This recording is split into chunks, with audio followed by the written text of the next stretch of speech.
history in the making, healing to be awakened. Yeah, you are the star of your story at Let's Talk and Grow with Miss Roshumba. You know, my son is born on a Wednesday. Seen and felt because they are the largest group. And so we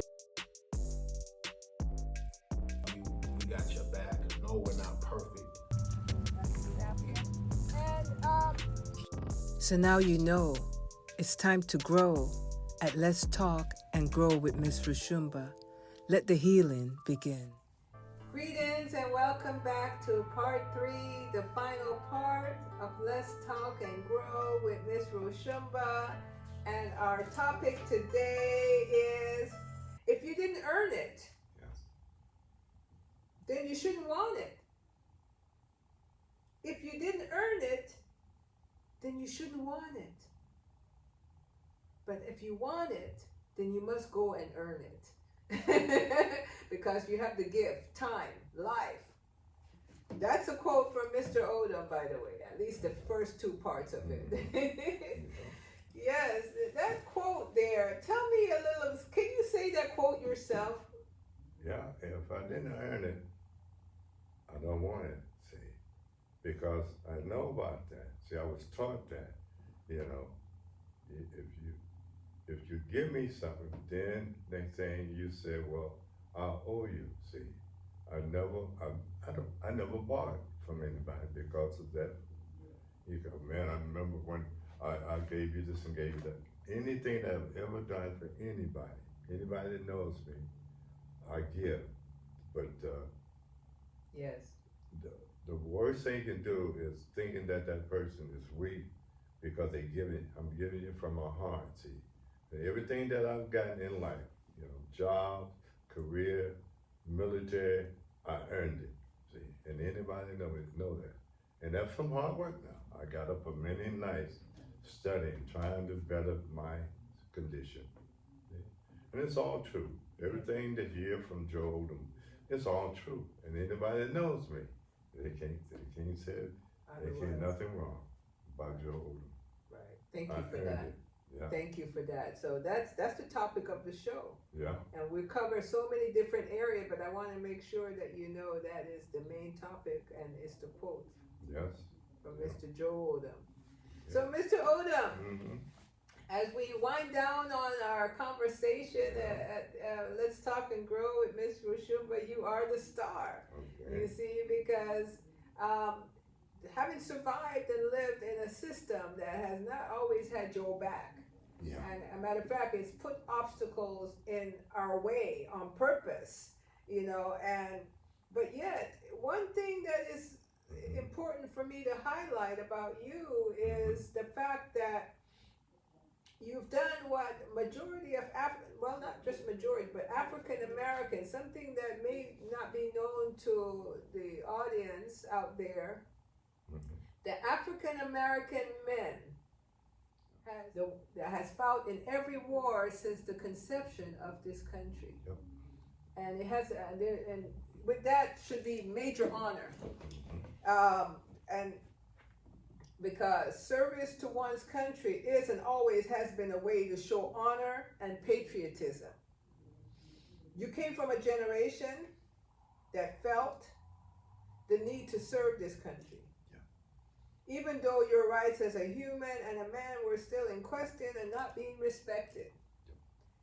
Tell the audience how you were able to put your feelings aside and made history instead. Yeah. See, back in those days, in the 60s, you know, there was no civil rights movement then.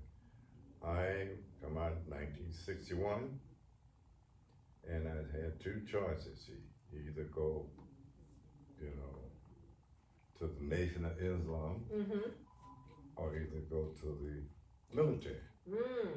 I took the Air Force test, you know, like I say, you know, I studied for it, they got tests for it, and I passed the test. And I went to a basic training, come out of basic training, and I was stationed in Michigan, I've been all over Spain. Then I learned how to do my homework for getting upper mobility training so I could get promoted, see. Yes. And back in those days, if you want to get a job as a young black, coming out of the military, you had to have a honorable discharge. And that was my goal, get an honorable discharge. Yes. And so that's how I was got to be able to advance my military. Okay. I got out. And then what I did, see, I had my high school diploma, my honorable discharge. This was my gateway there. See? Right. So I went into the post office, United States Post Office, back in 1967 or 8 or somewhere in there. Right. And that was my gateway. Back in those days, for a black man, post office, police department, fireman. That was your gateway. Those are jobs that you can have a career in. But you got to be. You could be a police officer. Yeah, back then. Gary and Adam. Okay. See, back then, you know. Police officer, postman, or there were 3? Yeah, fireman. Fireman. Oh. Yeah, fireman. Okay. That was the thing back in those days. If you could get it, because the post office, that was a nice place. You didn't make a lot of money, but you had a career where you could see down the road that you might have a good chance of retirement. Okay. Which they don't exist now. No Right. retirement. That word retirement doesn't. Pension doesn't. That pension doesn't Right. exist anymore. You know. So I got out of the post office. I retired. No, before I got out of the post office, doing that, getting in the post office, I kind of missed the military, wearing that uniform and having that structure. So I got back into the Air National Guard here in California, and I started moving up in the rank. I was the only black. How was that? That was a challenge, see. But see, they didn't know that I knew what I knew. Right. See, you know. When you say didn't know you knew what you knew, yeah, meaning for what? my career field, my craft, my job. Right. See, I was good at my job. Right. It was what's called telecommunication. Okay. It was combat comm. It was right at North Highlands, the 162nd Combat Comm Group. Okay. And we was one of the best in the whole United States. Look at that. I didn't know that at the time. But when I joined it, we started what they call missions. I've been to Korea, I've been to Spain, I've been to Germany, I've been all over the country from right here. See?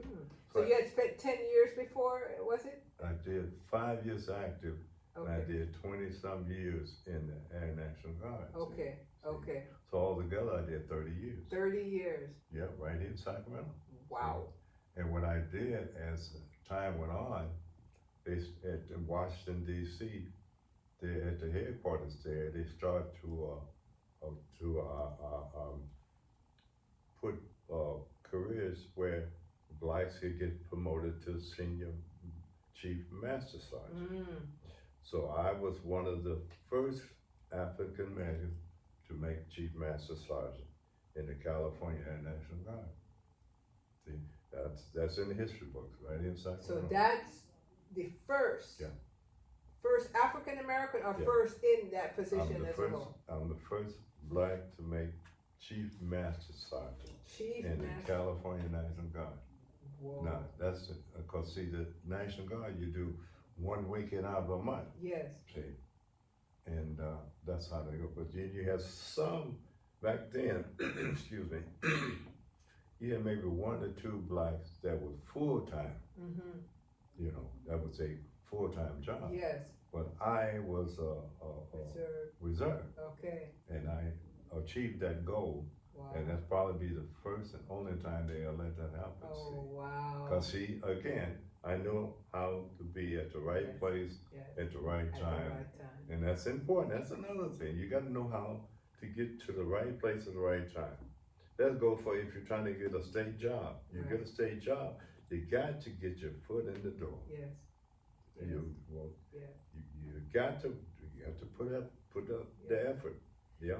You know, and thank you for that, and respect to you for that journey and making history the way you have. History in the making. Right in History Sacramento. made. It's right Not in in Sacramento. the making. It's here. I made history. You know, and I also want to touch on that because, see, in the world, one of the challenges that I see coming from a lot of people, especially young men, is a lot of them want to do their own thing, their own business, create their own pathways, which is very noble. We want to create our own. Yeah. However, I sense it's a challenge for them to work in an environment that is always that is sometimes not in their favor. Yes. It's like going to the plantation. You know, your self-esteem is being challenged. Yes. Your position as a male is being challenged, and a black man, like you mentioned, you know, the system would prefer to speak to a black woman than to speak and look a black man in his face. Yes. So when you tell me you made history in the way that you have over those many years, and just being in the military requires a lot of discipline. A lot.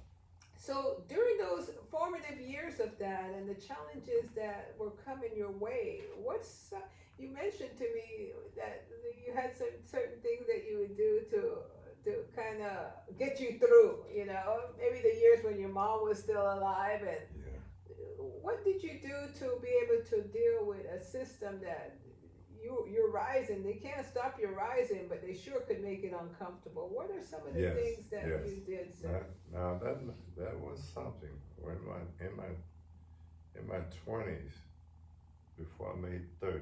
Cause see, from 20 to 30, a young man still trying to find his way, you know. Yes. And I had them highs and lows, but my mother, she was churchy. Mom knows best. She was churchy. And she would always tell me, son, read the 23rd Psalm. 23rd Psalm. And I used to, if I got in a tight situation, because in the basic training, they give you a little small Bible, which I still have today.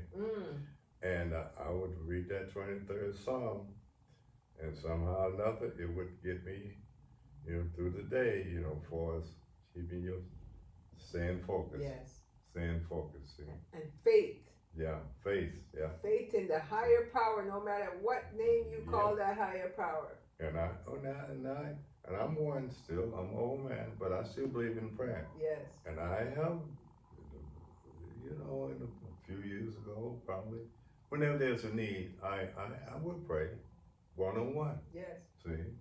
See, I don't need a congregation. I can pray one-on-one. Yes. And seem like the next day, not looking for no pot of gold. Right. It's just some guidance. Yes.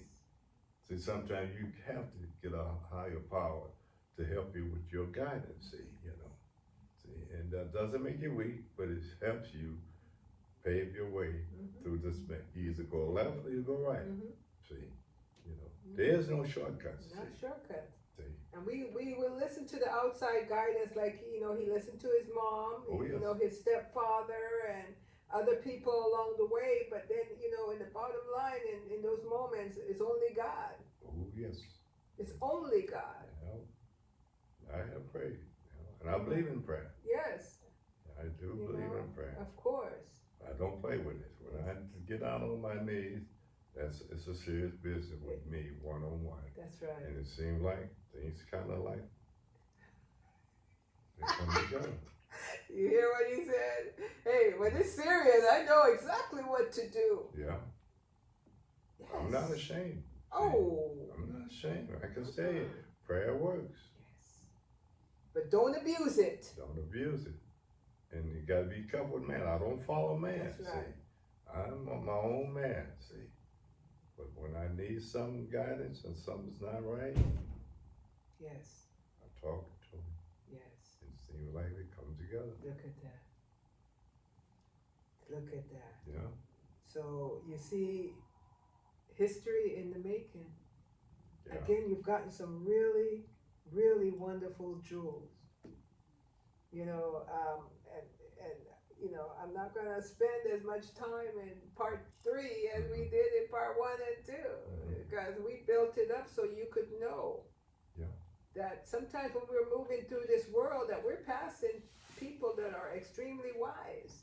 Ooh, Because as we are going through the 21st century now and having lived some time, we each of us have a story that we could understand that says that this is no easy feat. not easy. It's not an easy journey. So please tell us what your hopes and vision for the future generation, Mr. Odom. Well, I tell you, right now, as we speak, see, the media, the social media, TV, TikTok, Instagram, Yes. those items are to manipulate the conscious. Yes. See, I believe in you got your subconscious and your consciousness, Yes. and some folks get it confused, see, but you gotta really keep it very simple. If it's too good, I'm old school again. If it's too good, I have to watch out for Yes. for the shoe to drop. Right. Right. See, some folks, they educated, they sit back and fold their arms, don't do anything. But always reach out and try to help folks. Yes. Anybody that knows me, they know that. See, Yes. But I don't prejudge. I'm not judgmental, and I let people live and let live. That's See, correct. if they got a certain lifestyle, I don't agree with it, but I don't mess with it. That's See, correct. You see, but you ask me, I always say this, Odom, what you think? Then I would tell you how I see things from my life experience. See, I'm not a liar. I don't make up stuff. I always speak from life experience. Yes. See, that word. Well, you got your opinion. You got your opinion. But see, that's a catchword. See, that's a cop-out word. Well, opinion. But tell me from your life experience. See, what is it now? Yeah, a lot of our kids been abused. I've been abused, but I'm not mad. I don't hate nobody. But it's something that you have to get through it. If you've been abused, you can get through it. See, I would pray on it. See, and I would say, God, show me the way how to better my situation. And things will, I really truly believe things will work out for you.